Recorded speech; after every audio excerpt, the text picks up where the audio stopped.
მამაო ჩვენო, რომელი ხარ ცათა შინა, წმინდა იყავნ სახელი შენი, მოვედინ სუფევა შენი, იყავნ ნება შენი, ვით არცა ცათა შინა, ეგრეცა ქვეყანასა ზედა.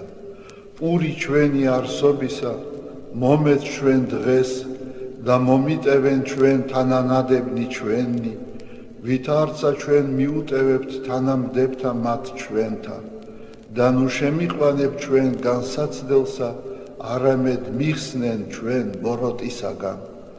რამე თუ შენი არს სუფევა, ძალი და დიდება, მამისა, დაძისა და წმინდისა სულისა, აწ და მარადის და უკუნითი უკუნისამდე.